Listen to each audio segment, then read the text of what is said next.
Izugarrizko esperientzia izan da, egia esan oso eskertuak bakarrik gonbidatuak izateagatik. Azken finen, euskarazko ikusentzunezko sortzea beti da berazgarria eta kultura bultzatzeko beti da polita.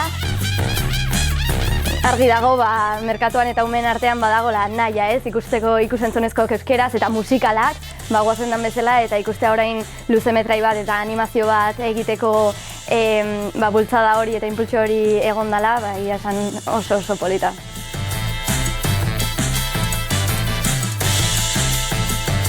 Barregarria, xelebrea intzait eta ni batzutan ere horrelako sentitu naiz. Iruditzen zait oso polita musika ia edozertik eta ia edonork egiteko askatasun hori eta hori iruditzen zait oso polita pelikulan.